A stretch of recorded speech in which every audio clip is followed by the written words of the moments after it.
날샘의 아우로라 로션. 네, 저거 써봤어요. 네. 요 토너. 예, 얼굴에 뿌리는 거예요, 그거. 예, 그래요. 자, 아우로라는 이제 보습의 대명사가 된 디아페빈으로 전 국민 피부 레벨을 촉촉하고 뽀송하게 업그레이드 해준 날샘의 신제품입니다. 이제 디아페빈으로 만든 데서 만든 거예요. 아우로라 로션과 토너를 김용민닷컴에서 만나보시기 바랍니다. 아우로라는 연꽃 오일과 라벤더 꽃수, 그리고 스쿠알렌 오일, 호호바 오일, 그리고 하이드롤라이즈드 콜라겐 등 그리고 깊숙이 수분과 영양을 공급하는 품질 좋은 고급 원료인데요. 압도적 보습을 제공해서 미백과 주름 개선에 도움을 드립니다. 또한 피부를 환하고 탄력 있게 도와주는 마카다미아 씨 오일, 그리고 알로에베라 잎 가루, 그리고 포도 씨 오일 등의 원료를 배합해서 보습뿐 아니라 탄력 회복에도 좋은 제품입니다. 자, 신제품 론칭 이벤트로 12월 31일까지 날샘의 아우로라 로션과 토너를 구매하시면 디아페비누 한 개를 추가 증정합니다. 자, 김용민닷컴에서 디아페비누를 만든 날샘의 신제품 보습과 탄력 회복의 끝판왕 아우로라 로션과 토너를 만나보시기 바랍니다. 네. 저도 이거 사용해봤는데 사용해보셨나요? 아직 안 뜯었어요. 아, 저는 이거를 이제 방송하기 전에 사용을 해봐야 될 것 같아서 사용했는데 이게 크림 제형은 아니 로션인데 약간 크림과 로션의 중간 단계예요. 좀 더 좀 걸쭉하죠. 네, 좀 더 진짜 보습에는 탁월하겠구나 그런 생각이 들고 이 토너는 되게 청량감이 있는데 그럼 가까이서 뿌리시지 마시고 조금만 멀리서 뿌리셔야 되고 약간 예. 난 너무 가까이서 뿌렸구나. 어떠셨나요? 아, 근데 되게 괜찮아요. 근데 보면서 이렇게 향은 그렇게 좀 세거나 그러지는 않는데 보습은 확실히 잘 되는 것 같아요. 제가 저는 이렇게 비누가 너무 좋던데. 맞아요. 비누가 진짜 이게 비누가 좋아요. 원래 이 비누를 만드는 회사에서 이제 새롭게 런칭한 거라서 이 비누가 정말 찐인 게 이 비누가 사실은 이게 요즘에 2년 전부터 소독약을 엄청 바르잖아요. 근데 소독약을 바르면 엄청 더 건조해지거든요. 근데 이 비누로 씻으면 그 건조함을 잡아줘요. 아, 맞아요. 내가 그때 건성 피부가 알코올 비누가 성분이 좋아요. 들어가 네, 있으니까. 확실히. 예, 비누가 좋은데 일단 저 비누도 비누인데 저게 저는 이렇게 사실 좀 건조해요, 제가. 얼굴도 그렇고 손도 좀 그렇고 좀 건조한데 저거 쓰고 난 다음에 손이 건조하거나 그러진 않아요. 맞아요. 특히 겨울에 히터를 트니까 정말 얼굴이 쪽쪽 갈라져요. 맞아요. 그래서 이 토너인데 미스트처럼 사용하시면 조금 그렇고 토너로 사용하셔야 돼요. 토너로 그래서 조금 거리를 두고 뿌리시고 이제 눈을 감고 하셔야 돼요. 눈을 뜨지는 않아요. 아무리 그렇지만. 아, 진짜. 눈을 감고. 안경도 벗으라 그러지. 아이, 진짜. 알겠습니다. 자, 여러분 많이 구매해 주시고 사랑해 주시기 바라겠습니다.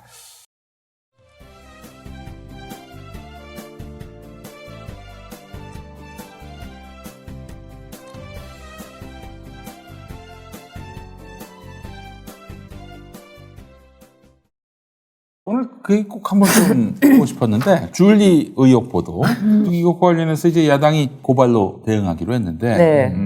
이제 뭐 사실 국모를 우리가 뽑는 게 서출한 건 아니지 않냐. 아니지 않느냐라는 이수정 교수의 네. 그런 정말 뭐 근데 그러면 적어도 국모감은 아니다 뭐 이런 얘기 한 거냐? 그리고 저는 대통령 부인이 국모라고도 생각 안 합니다. 그렇죠. 대통령 부인을 국모라고 표현하는 것 자체가 저는 그렇게 상당히 전근대적인 방식이라고 생각을 하고요. 제가 알기로는 이수정 교수님 범죄심리학 이런 부분 말씀하실 때는 상당히 냉철하신 분이셨는데 정치 쪽으로 들어가시면서 참 많이 흔들리시는 것 같아요. 원래 모습하고는 전혀 다른 모습의 얘기를 하셔가지고 되게 좀 짜증나요, 요새. 그렇죠. 이준석 대표에 대해서도 이준석 대표하고 동갑인 아들이 있는데 이런 말. 그러니까 저 그 얘기를 들으면서 그 얘기도 정말 무슨 생각이 들었냐면 전형적인 꼰대죠. 이거 만약에 보세요. 만약에 문재인 대통령이 북한의 김정은 위원장한테 아유 내 아들이 그 정도 나이가 되는데 이랬으면 어떻게 됐겠어요 그거. 그 상황이 생겼을 거예요. 그런데 이수정 교수님 같은 경우는 그런 말을 해놓고도 문제의식을 크게 못 느끼는 것 같아요 지금. 근데 저는 이 김건희 씨가 6월 달에 뉴스버스와 인터뷰를 해서 네. 정확하게 본인이 그렇게 요청을 하지 않았습니까? 죄송하지만 나중에 줄리를 한번 취재해봐 주세요. 저랑 거기서 만났다고 하는 분들도 계시던데 진실을 취재해 주세요. 차라리 줄리의 진실을 찾아서 이런 거 한번 써보세요. 하고 이렇게까지 자신이 이렇게까지 진짜 정말 해주세요라고 했어요. 해주세요. 찾아봐 주세요. 누군지 제발 찾아봐 주세요. 그래서 이 누군가 내가 봤다. 라고 나타난 거잖아요.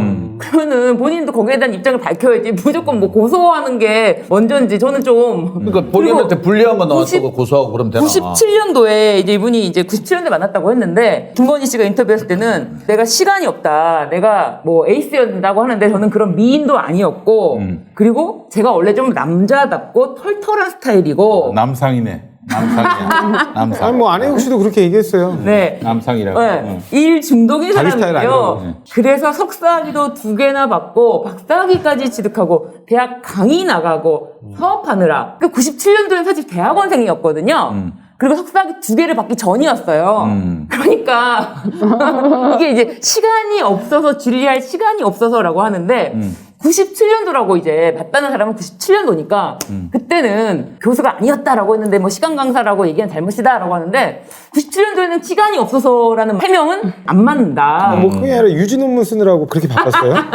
그 유진호나 박사 논문. 논문 유지. 네, 유지 논문 쓰느라고 그렇게 시간이 많이 필요하신 분이구나. 그거. 그래서 진짜 너무 이게 시간이 없어서 준비를 하고 싶어도 하지 못한다고 했는데 어떻게 보면은 시간이 좀 있는 타이밍으로 좀 앞당겨졌어요. 97년도로. 그래서 이분의 이제 해명은 내가 바빠서 시간이 없어서 준비를 하고 싶어도 하지 못한다라고 했는데 그 해명은 조금 안 맞지 않나. 그리고 저는 또 이해 안 되는 게 네. 이번에 국민의힘에서 고발한다고 예고하고 결국 고발을 누구를 했냐면 열린공감TV하고 추미애 전 장관을 했어요. 네. 아니 하려면 안혜욱 씨를 해야죠. 그러니까 그거는 얼굴을 까고 자기가 근데 폭로를 했는데. 그래서 이게 참 되게 아이러니한 게 이거를 이제 고발을 하고 실제로 이게 사건이 되면은 정말 여기서 일을 해서 정말 있는 대질도 해야 되잖아요. 그렇지. 여러 가지 부담이 있지 않을까 그런 생각이 들어요. 그래서 이게 고발을 하는 것이 당장에는 고발 안 할 수는 없으니까 고발을 하겠지만 대질을 할 때 이게 진실인지 아닌지를 가려야 되잖아요. 법정에서 길고 긴 법정 싸움 다툼에서 과연 어떻게 될지 민사소송은 또 민사소송까지 가게 되면은 또 이제 완전히 법원에서 판결을 받아야 된다면 다 밝혀야 되거든요. 증인신문 할 때 안 나온다. 네. 뭐 하여간 여러 가지 방법에서 좋은 수는 아니지 않을까. 아니, 자기가 고발을 했는데 네. 자기 쪽에서 네. 고발을 했는데 근데 그런 거 생각해 보셨어요? 김건희가 줄리라고 치고 네. 부정하고 그러니까 윤석열은 뭐 구수해서 합격하긴 했지만 검사라고 하면 뭐 다 막 딸을 시집 보내고 싶어 하는 그런 직업인데 왜 하필 줄리 왜? 다른 뭐 얌전한 처자도 네. 많았을 텐데 왜 결혼했을까? 아, 그건 너무 궁금해요, 사실은. 아니요, 사실 근데 저는 이상하지 않은 게, 그 나이 먹고, 누가 사실은 아무리 검사라 그래도 그 정도 재산이 있는 재력가를 찾기가 쉽지 않죠. 근데 제가 아는 분은 제대로 된- 네네. 이런 분석을 하시더라고요. 그러니까 네. 젊었을 시절에 연애를 못 해보고. 네. 그렇잖아요. 구수하느라고 연애 못 해보고. 그러면은 연애를 할 때는 구애를 하고 자기를 낮춰서 그렇죠. 그런 거였는데 안 된다는 거예요. 검사가 돼가지고 아이 뭐 제가 뭐 아니, 당신을 그래도 연모 그리고 선보러 갔을 때도 쩍 보냈을 거 아니야. 룸살- 5분마다 한 번씩 저기 긁고. 그래서 룸살롱을 가다 보면 네. 돈만 주면 막 그 맞아요. 요구에 다 응해주잖아요. 그치. 네. 그러니까 그런 관계가 편하지 감정 소모하면서 자기를 낮춰가면서 구애하고 고백하고 차이고 이런 가정을 한다는 건 불가능. 그렇죠. 저는 이해가 돼요. 지금 말씀하시는 아니 게. 저는 솔직히 윤석열 씨하고 전두환 씨하고도 약간 느낌이 비슷하잖아요. 누구? 전두환. 전두환. 네. 그러니까 이제 뭐냐면 이른바 검찰 쿠데타 내지는 군 쿠데타 뭐 그런 걸로 얘기하시는 분도 있지만 처음 출발도 그래요. 독특한 게 전두환도 사실은 육사에서 뒤에서 두 번째였잖아요. 성적이 굉장히 안 좋은 편이었어요. 근데 뭐 대장놀이 좋아하고 그다음 밑에 애들 부리기 좋아하고 네. 뭐 이런 거에서 뭐 다르게 표정하면 이제 뭐 리더십이라고들 하는데 근데 윤석열도 약간 비슷한 스타일이고 네. 구수해가지고 좀 늦게 시험에 합격했는데 네. 잠깐 검사하다가 잠깐 나왔어요.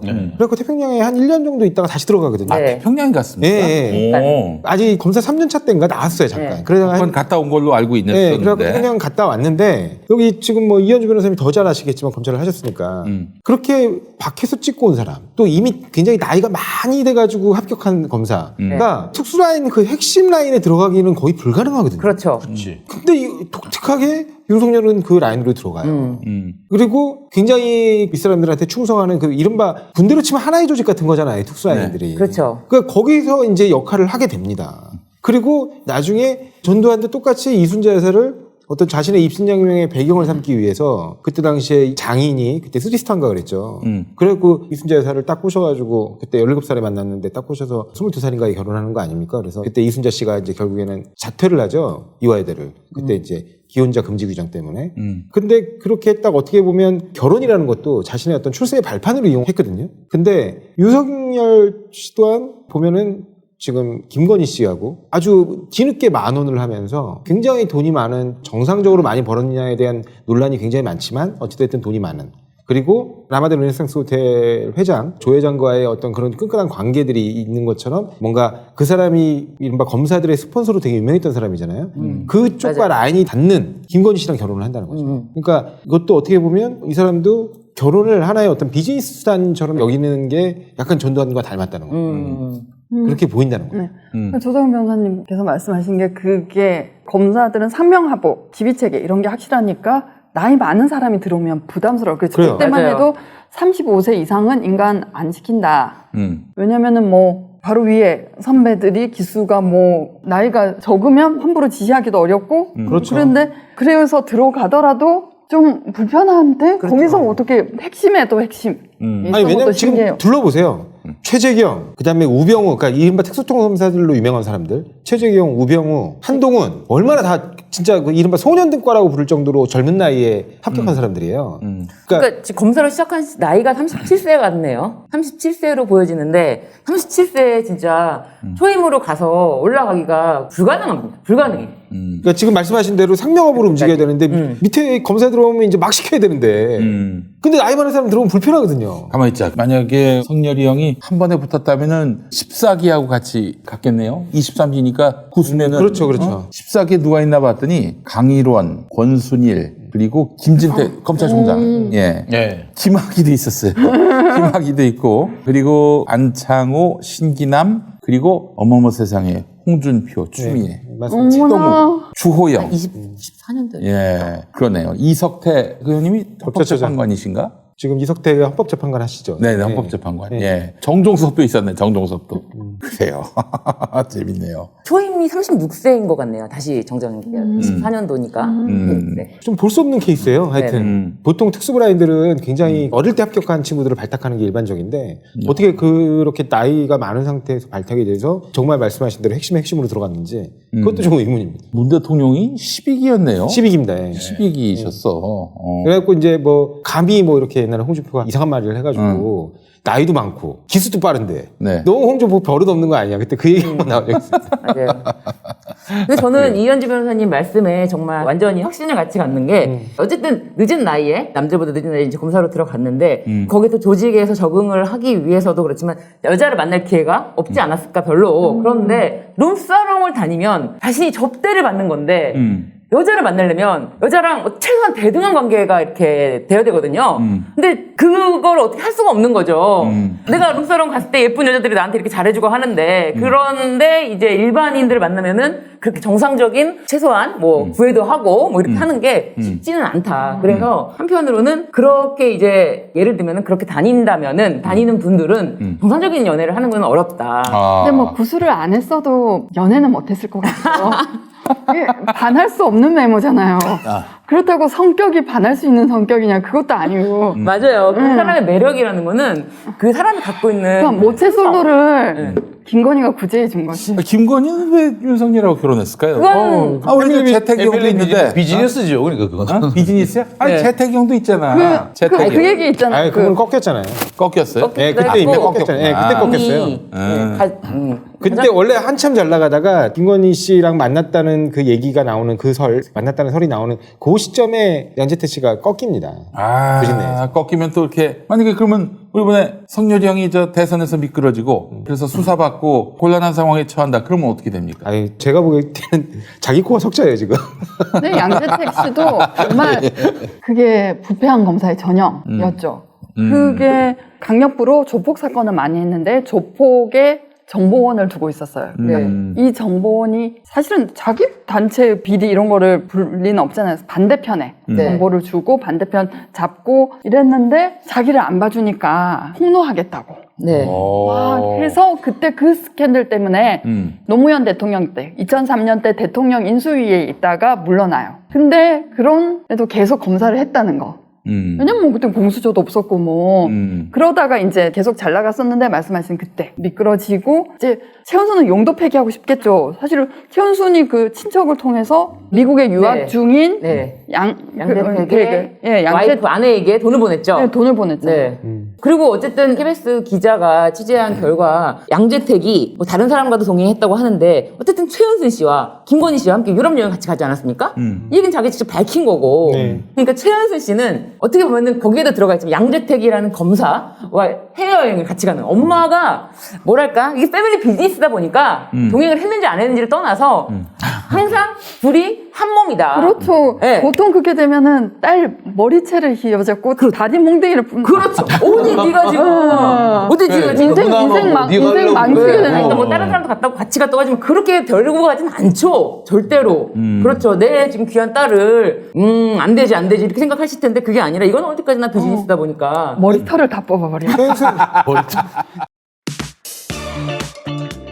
용디의 새로운 도전 썬데이 용인 8090 세대를 위한 라떼 월드를 열다 썬데이 용인 사건과 실화 화제의 인물 음악과 영화 모든 장르를 총망라한 썬데이 용인 9월 5일 팟빵에서 공개됩니다. 썬데이 용인 아이고 이거 구독해달라는 말을 깜빡했네. 썬데이 영민 구독 썬데이 최은순 씨가 정말 이 검찰권에 대해서 굉장히 탁월하다, 해박하다, 뭐 이런 느낌을 딱 주는 것 중에 하나는 이른바 요양병원 불법 부정수급 네. 사건 관련해가지고 네. 본인만 처음에 무혐의로 그냥 아무 이권조차 안 되고 끝났잖아요. 네. 그때 그 변론을 누가 하냐면 홍만표 변호사가 합니다. 마음 표현이 하십니까? 네. 아. 홍만표 변호사가 진짜 그 특수 중에서 핵심 중에 핵심 아닙니까? 그러니까 그런 것들을 다 알고 있는 사람들. 그 누구한테 또 가야 될지. 만표형이 또 이게 또 있더만요. 우리가 검사로 있을 때 우리 저 은순이 누나가 93년인가? 예, 로보호텔 건으로 로보호텔 건으로 예. 그 은순이 누나를 기소했나 그랬을 거야 아마. 무구속 기소한 건이 하나 있어요. 예, 아유 참 끈끈한 인연입니다. 희한하더라고. 어떻게 그렇게 피의자와 검사로 만났는데 어떻게 변호인하고 의뢰인으로 만날 수 있는지 그게 아니 근데 희한하네. 그거. 너무 궁금한 게 말이죠. 은순이 누나는 러브호텔을 왜 운영했을까? 아 그게 돈이 잘 돼요. 아 이게 근데 그게 숙박업뿐만 아니라 예. 포주잖아요. 응? 포주. 포 모르셨어요? 진짜스 몰랐어요. 아니 거기 뉴월드 호텔이라고 했어요. 많이 들어본 거예요. 이렇게 많이 들었는데 어디지 하다 보니까 딱 떠올라요. 어디냐면은 그게 지금은 이제 경춘국도가 지금 고속화도로가 돼 있어가지고 새로 나서 그 길이 아닌데 옛날에 그 화도로 해가지고. 예, 화도로 해가지고 마석을 넘어가는 마석 터널 지나갔는데 그 옆에 있었어요. 지금도 있어요. 지금은 그게 요양병원으로 바뀌었는데 그 예전에 거기서 백봉산 그 지금 보면 어디냐면은 지금 거기 뭐 롯데마트 근처가 있어요. 지금도 거기 근데 지금 건물은 똑같아요. 지금. 위치보다도 지금 굉장히 충격적인 말을 들어가지고 제가 포주 저 호주 아니 죄송한 발음. 아니 정말 근데 아니, 그 이야기는 아직 나오지 아니 근데 포주가 무슨 말이에요? 나는 그 포주는 이제 성매매를 알선 그렇죠. 알선. 아니 그 일도 했다는 게 물론 이제 최은순이가 그랬는지는 뭐 보통 거기는 못. 보통. 최은순이 했다는 게 아니라 보통 거기는 일반적으로 그 메커니즘 좀 얘기해 주세요. 깜짝이야. 포주가 아니 알선이죠 알선. 그러니까 예를 들면 거기 이제 투숙객이 네. 내가 지금 여자가 필요하다 그러면은 거기서 이제 사람을 불러 가지고 왔다.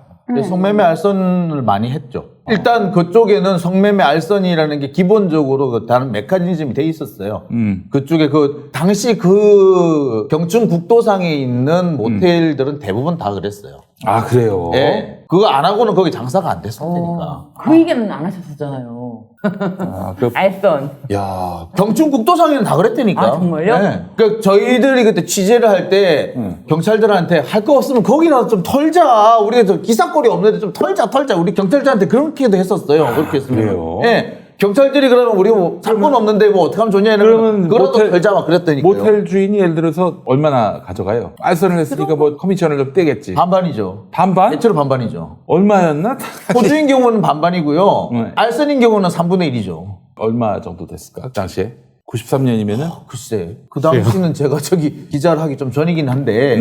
근데 한 10만 원이라고 하면은 3만 원을 가져갔다. 그렇죠. 그 당시에는 그렇기 때문에 3만 원, 그러니까 30%니까. 그쯤. 그 당시에 그랬을 것이다. 네. 은순이 누나가 그냥 숙박업만 했을 수도 있어요. 네. 우리가 뭐, 그렇죠. 그 가능성까지 배제해서는 안 됩니다. 가능성이 좀 낮긴 합니다만 예. 가능성은 있죠. 그러니까 그 가능성은 낮다. 그러니까 이제 저희들이 이제 숙박업만 했을 가능성은 낮다. 경찰들한테 요새 이제 사건 기사도 없고 한데 뭐 하나 건서 달라 그러면은 경찰들이 없어 이러는단 말이에요. 그러면은 거기 모텔들이나 우리 좀 한번 털러 가자 뭐 이렇게까지 했다니까. 우리 저 시청자분들 너무 하시네. 왜요? 제가 너무 순진하다고 그러는데. 예수 믿는 사람이 그거 어떻게 합니까? 그거? 예수 믿는 사람이 어떻게 알아, 그걸. 예. 아니 그 부처님 제자는 뭐 누가 뭐라고 그랬습니까? 누가 뭐라고 그랬어요? 나 참, 형님, 뭐 참. 나한테 근데 또 돈까지 왜 물어봐? 그러면은 나한테 얼마 맞습니까? 나한테 왜 물어봐요? 그러면. 유도 신문에 걸렸어요. 취재해서 알 수 있으려나. 나 진짜. 참 나쁜 사람 만들었어, 진짜. 근데 그 얘기는 정말이에요. 그러니까 김건희 씨는 SBS 모 아나운서 맞아요. 랑 결혼을 하려고 하고 그 집 소개도 했었는데 갑자기 이제 얘보다는 얘가 우리 비즈니스에 도움이 돼. 뭐그 얘기가 정말이에요.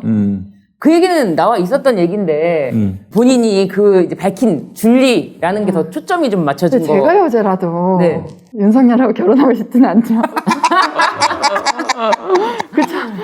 그렇잖아요.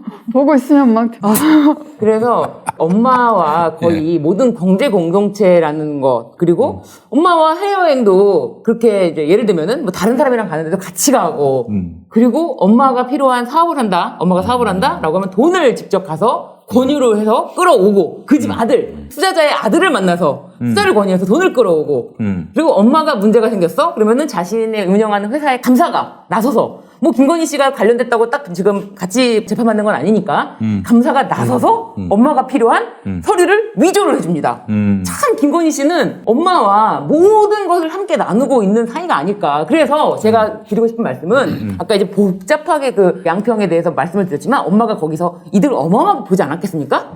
사실 지금 정확하게 우리가 액수를 추산할 수 없지만 최소한 몇십억 대는 아니겠죠. 그 아파트를 지어가지고 했는데 100억 대 이상의 이득을 받았을 때 그 이득을 얻은 시점은 이미 윤석열 후보와 결혼한 시점이고 그리고 아내가 그렇게 큰 돈을 어쨌든 등기 이사기도 했습니다. 김건희 씨가. 그렇게 어마어마한 돈을 벌었는데 남편이 모른다? 남편이 하나도 몰랐을까요? 그 돈이 들어온다 안 들어온다 정도는 알 수 있지 않을까. 윤석열 후보는 그 수익에 대해서 전혀 모를 수가 없는 구조가 아닐까. 아니 뭐 알든 모르든 간에 결국엔 그 이익을 통해서 사실은 서초동의 가장 최고급 주상복합 아파트에 살고 있는 혜택을 본인이 누리는 거잖아요. 네. 그렇지. 그래서 아니 안다면 이거는 단순히 그냥 돈을 벌었구나가 아니라 그 깎아지는 과정이 있지 않습니까? 개발부담금이 0원이 되는 과정에도 이거를 알고 있다면은 개발부담금이 근데 나올 것 같아라고 할 때 그래? 그래?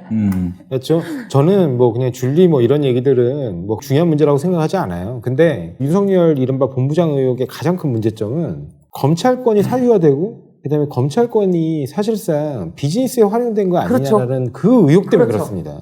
그게 그렇습니다. 사실이면은 이거 그렇죠. 진짜. 그렇죠. 아니 근데 이거 끌어내야 합니다, 진짜. 근데 이런 사람이 만약에 대권을 진다? 그러면 정말 무슨 재벌 비즈니스가 열릴 수도 있는 거예요. 그러니까 저도 이제 그 아까 그 공흥지구 얘기를 하면서 이거는 정말 공직 사회가 지역 사회의 상층부에 있는 사람들이 조직적으로 밀어줬구나라는 얘기를 했는데 만약에 이런 사람들이 권력을 잡는다? 그러면 우리나라 상층부에 있는 사람들이 조직적으로 우리 나라 전체를 해먹을 수가 있겠구나. 아니 정말 우리가 그렇게 엄청나게 공분을 일고 네. 또 그거를 엄청나게 또 국민의힘에서도 활용을 하고 언론에서도 두들겨 댄 게 LH 사건이에요. 그렇죠. 그 LH 사건은 뭐냐면 끼케야 그 LH에는 공사 직원들이 의사결정권자들이 결정하는 의사결정권의 정보를 미리 좀 알고 농지법에 위반해서 막 그 땅 투기를 한 거, 위반해서 땅 투기를 한 걸 가지고 난리가 난 거거든요. 그렇죠. 근데 양평 공흥지구 의혹은 의사결정 자체를 만들어냈다는 거예요. 만들어냈을 뿐만 아니라 그리고 농지법에 위반해서 엄청난 개발 차익을 얻어냈다는 거죠. 농지법 위반으로 윤희숙 의원은 네. 날라갔지 않습니까? 어마어마한 이득을 얻어냈다는 겁니다. 그러니까 이거는 굉장히 정말 심각한 문제거든요. 근데 이거를 정말 왜 기자들이 묻지 않냐고요. 저는 줄리 뭐 이런 거 안 물어도 돼요. 맞아요. 네. 차라리 그래 뭐 줄리 아니 게 아니다. 예, 그러면 예. 대장동으로 뭐 어마어마하게 사람들을 분노하게 만들어 놓고 왜 이거는 안 묻냐는 그러니까 겁니다. 그 군모를 뽑는 게 아니다. 그러면 좋아요. 그럼 안 물을게. 안 물을 거니까 딴 거 제대로 해 물어보자고요. 그리고 그 도이치모터스니 뭐 이런 거 제대로 한번 파보자고요. 그거에 대해서 제대로 한번 얘기를 해보자고요. 김건희 씨 한 번도 그 얘기에 대해서 국민들 앞에 솔직하게 얘기해 본 적 있냐고요. 해명해 본 적 있냐고요. 안 했지 않습니까? 그 부분에 대해서 윤석열 후보가 더 얘기한 적 있냐고요. 없잖아요. 그러니까 이걸 보면 양평에 더 입지가 좋고 과거 불량주택 개선 효과도 여기가 더 있는데 최은순의 이익을 위해서 여기. 그럼 이게 이 양평군에서 일어난 게 이제 전국에서 일어날 거예요. 전국적인 사이즈가 되는 거잖아요. 그렇죠. 아니 우리나라 국민들이 가장 분노하는 범죄이기도 하고 실제로 많은 피해자들을 익명의 피해자들을 양산하는 대표적인 범죄가 자본시장 교란 범죄하고 부동산 시장 교란 범죄예요. 그렇죠. 지금 그 두 가지 의혹을 다 받고 있는 겁니다. 그래서 엄청난 부를 축적했다는 의심을 받고 있어요. 그래서 그 혜택은 결국 고스란히 만약에 그 의혹이 사실이라면 윤석열 후보는 그 범죄 수익을 가지고 바로 법원 앞에 검찰청 바로 옆에 있는 가장 비싸다는 최고급 주상복합 아파트에서 함께 살면 이익을 누린 거예요. 그렇죠. 그럼 맞아. 그거는 정말 본인 스스로 이 부분에 대해서 아주 명쾌하게 해명해야 될 당연히 도덕적 의무가 있습니다. 그리고요, 윤석열 후보가 거기에 직접 개입을 했든 안 했든 간에 이 부분은 분명히 직간접적으로 영향은 분명히 미쳤을 거예요. 직접 개입을 안 했더라도 분명히 영향을 미쳤을 수밖에 없어요. 예컨대 이런 겁니다. 군대 같은 데 가서 병사들이 쉬고 있는데 대대장이 와서 딱 서 있다 생각해보세요. 병사들이 어떨 것 같아요? 꼼짝 못해요. 그런 것과 똑같은 위치에 검사가 하나 있다. 있는 것만으로 위협이에요. 그런데 저 집은 사위가 여주지청장이래. 그러면은 양평군에 무슨 일이 일어날 것 같습니까? 그 말 자체로도 위협인 거예요. 일 자체가 그냥 알아서 풀리는 겁니다. 누가 뭐라고 하지 않더라도. 자, 여기에 구체적으로 뭐 한마디를 했다? 그럼 물론 더 잘 됐겠지. 근데 그냥 우리 장모님이 거기 계십니다 뭐 이렇게 한마디만 했었더라도 그 정도 한마디만 했었더라도 얘기가 달라졌어요. 옛날에 고 박원순 시장의 경우에는 사실상 이제 박원순 시장이 맨날 돈 벌면 기부하고 돈 벌면 기부하고 돈 벌면 기부하고 그래서 생활이 어려워요. 실내서까지 기부했어요. 네, 그래서 생활이 어려우니까 사실은 강난이 여사가 사업선이 굉장히 좋았대요. 그래가지고 강난이 여사가 인테리어 사업 같은 걸 해가지고 생계를 책임져 왔는데 시장이 되고 난 다음에 오해 소지 있을까봐 강난이 여사가 사업을 접습니다. 일을 안 해요. 혹시 그게 아까 말씀하신 것처럼 시장의 부인, 배우자가 사업을 한다는 이유만으로 뭔가 이익이 얻어질 수가 있거든요. 약간의 부정한 이익들이. 그러니까 그게 혹시 남편에게 누가 될까봐 사업을 접어요. 이제 박원순 시장 얘기가 나왔으니까 네. 저번에 구의역에서 청년이 이렇게 스크린도어 네. 고치려다가 네. 이제 전차에 치여가지고 뭐 사고 당한 거 그때 박원순 시장이 진상조사 보고를 명해서 지금도 인터넷에 찾아보면 두꺼운 보고서가 있어요. 그러니까 네. 원래 서울 메트로의 부서였는데 그걸 분사를 시켜가지고 했더니 위에서는 정년퇴직 가까워서 그냥 월급 많이 받아먹고 아무것도 안 하고 밑에 애들만 열심히 해서 뭐 게다가 2인 1조를 안 만들어주고 그리고 신고받은 집 몇 분 내에 신고 안 되면 벌점 주고 이런 거를 다 근데 제가 말하고 싶은 것은 박원순 시장은 이 문제에서 이게 구조적으로 뭐가 문제가 있는지 들여다보자 라고 해서 사람을 소중히 여기는 마음이 있잖아요. 근데 윤석열은 산업재해 현장에 가서 뭐라 그래요? 개인의 잘못. 시동을 안 껐다는 둥 뭐. 네. 아니 그 얘기 하려면 그냥 국회에서 하세요. 그리고 중대재해처벌법 필요 없다는 얘기 자기가 그게 정치적 소신이면 국회 가서 하세요. 왜 돌아가신 분 현장에 앞에 가가지고 그분들을 욕되기하고 모욕하고 그렇습니까? 그거는 약 올리는 것도 아니고. 그러니까요. 어처구니가 없어요. 네. 근데 그러니까 자기는 이런 장래 대통령이 될 사람으로서 이 현장에 와서 난 심판자로서 나의 견해를 밝히는 그런 거 아닙니까? 아니, 지금 그 마인드인 것 같아 느낌에. 아니 심판자로 와서 뭔가 이거 구조적인 문제를 안고 있거나 아니면 사업주의 어떤 안전 의무에 소홀함이 없는지를 살펴보는 게 아니고 그걸 심판하는 게 아니고 왜 그 사업주를 변론하고 있습니까 거기서? 변호사예요? 그러니까 저는 그 장면을 보고 너무 황당한 거예요. 거기 가서 돌아가신 분에 대한 인간적인 애도도 표시를 하지 않는 난 저 어처구니가 없는 거 있잖아. 거기 왜 갔는지를 모르겠어요. 그리고 그 양반은 최소한의 분위기 파악이 안 되나? 아니 사람이 기본적으로 분위기라는 게 있지 않습니까? 아까 그 당의 어떤 기본적인 그 도덕적 기준이 너무 낮아요. 예를 들면 박형준 부산시장도 배우자가 그거 하고 있지 않습니까? 네. 뭐 미술품 같은 거, 갤러리 같은 거 운영하는데 네. 그 사람 옛날에 박형준 씨가 일정 정도 지금 야당의 핵심에 있는데 어디다 납품했습니까? LCT에다가 납품했어요. 미술품 납품. 네, 공공미술품 납품했거든요. 그러니까 이영복 씨는 그러면 왜 그걸 비싼 값을 주고 거기서 미술품을 사왔을까요? 자기들끼리 그런 공직을 고리로 한 커넥션들이 계속 있는 거예요. 마찬가지예요. 김건희 씨 코바나 컨텐츠에서 남편이 서울중앙지검장하고 검찰총장 하니까 막 후원액이 폭증하지 않습니까?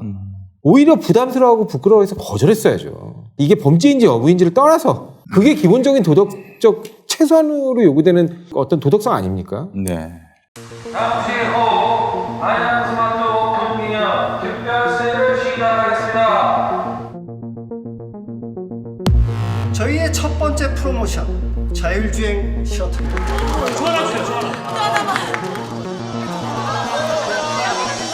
이번 달 야심차게 준비한 프로모션 제품들입니다.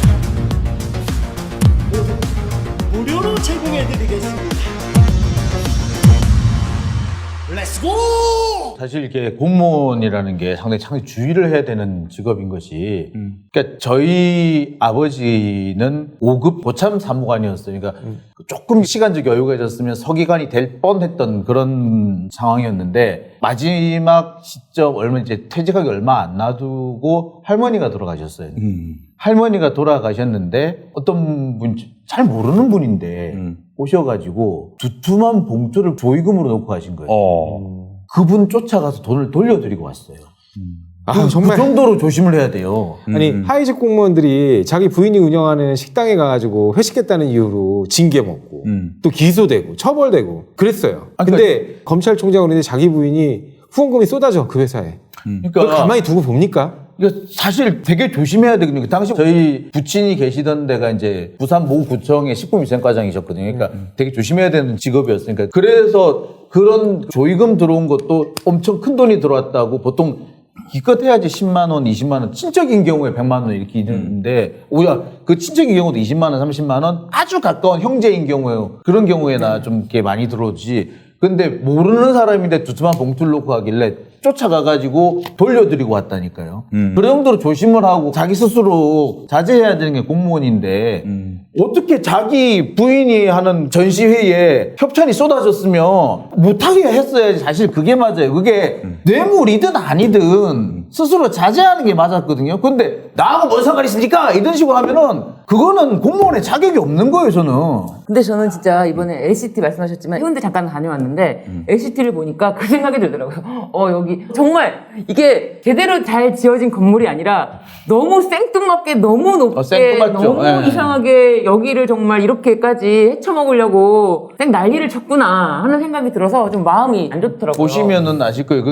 이게 왜 갑자기 여기 생뚱맞게 이게 왜 여기 있지? 네. 주변에 아무것도 없고 그거 하나만 삐쭉 올라가 있는 거예요. 근데 참 그 백사장 하에. 네. LCT가 그렇게 부산에 이제 비리의 어떤 표상으로 누가 봐도 보였다면 비리 같죠? 그죠? 그렇죠. 예. 딱 보는 순간 저건 비리야. 그런데도 불구하고 사실은 이제 어쨌든 박형준이 부산시장 되지 않았습니까? 네. 근데 지금 이렇게 우리가 막 뭐 공공기관 뭐 이렇게 얘기하고 해도 이런 것에 대해서 그냥 눈을 감고 덮으면은 덮어질 수 있다는 게 매우 혼란스러워요. 이게 보도가 사실 많지가 않아요. 되게 찾기도 어렵습니다. 네. 그래서 좀 말씀을 좀 길게 드렸던 것 같은데 진짜 이 윤석열 후보의 그 파도 나오는 비리, 정말 특권 드리면 비리가 나와요. 특권 드리면 이게 알 수 없는 의혹들 이렇게 나오면은 사실은 이렇게 유튜브 방송을 통해서나 이런 거를 이제 막 전해드리려고 하고 저희가 막 다른 데서 정말 양평의 소리 막 이런 데서 보도한 거를 전해드리고 하지 보도가 전혀 없다. 검사들은 원래 검찰권이 자기 영리수단이니까 네. 뭐 윤석열뿐만 아니라 그냥 검찰 조직 자체가 검찰권을 어떻게 다루냐고 하면은 아까 전에 그 자본시장법이 가장 사회를 교란시키는 범죄라고 하셨는데 그 선수들이 네. 바지를 내세우잖아요. 네. 문제가 되면 바지를 보내요. 다 알아요. 뭐 변호사도 알고 검사도 알고 근데 돈의 단위가 다른 거니까. 네. 그러니까 그 개미들의 눈물을 그 돈을 뿌리는 거잖아요. 이렇게 시루룩 먹고 주가 조작범이 그 정관 변호사한테 주고 정관 변호사는 뭐 후배들한테 밥 사주고 술 사주고 뭐 밤에 유흥을 제공하고 그럼 부패 고리죠. 네. 근데 검찰권을 공정하게 쓰면 돈이 안 나와요. 그렇죠. 사실 인기 있는 직업이 아니게 되는 검찰권을 마음대로 써야 돈이 나오지. 네. 아이고. 참. 예. 그렇죠. 기자가 기사를 잘 쓰면은 돈이 안 되죠. 그래서 저희 연선 동기가 처음에 들어갔더니 부장님이 한 6개월 동안 선배들을 잘 모셔야 된다고 네. 마음사강하게 하면 안 되고 뭐 어쩌고 그래서 그냥 그런가 보다. 처음 직장 생활을 하면 그게 정말 룰인 줄 알잖아요. 네. 딱 6개월 지나니까 부장님 자기가 옷 벗고 나가. 아. 그러고서는 그 술집에 발렌타인 36년산인가 뭐요. 그거를 100병을 사서 맡겨놨어요. 그러니까 100병 돈을 주고 간 거죠, 검찰청 앞에. 검사도 맨날 거기 가서 먹어. 네. 100병. 와, 어마어마하네요, 진짜. 네, 100병이 있어요. 그런 거죠. 자, 하여튼 알겠습니다. 오늘 좀 마무리하도록 하겠습니다. 공수처가 어떻게 뭐 판사 사찰 기소합니까? 아니 저는 기소가 당연하다고 생각해요. 이거는 왜냐면 판을 다 만들어줬잖아요. 논리도 다 만들어줬고. 오늘이 왜 중요하냐면 오늘 12월 9일 아닙니까? 12월 9일. 오늘로 이제 대선 3개월이 됩니다. 네. 내일부터는 아마 어제부터였나? 오세훈이가 대선에 못 나옵니다. 네. 그런 점에서 보자면 이제 국민의힘에서는 후보를 갈아엎을 아주 최적의 그런 상황이 이제 놓이게 되는 건데 기소만 되면 이제 사실 그러면 이제 김종인 씨가 아웃될 나오나요? 수 있기 때문에 김종인 씨가 나오나요? 아니 김종인보다는 진짜 홍준표가 또 나오려고 하겠죠. 네.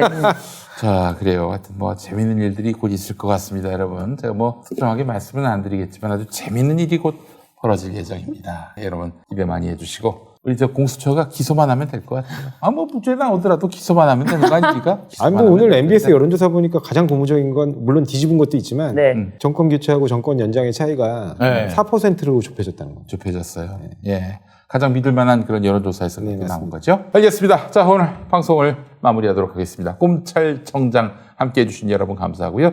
우리 조상호 변호사님, 이현주 변호사님, 신윤진 변호사님, 장영진 국장님 수고 많이 하셨습니다. 감사합니다. 감사합니다. 다음 주에 뵙겠습니다. 기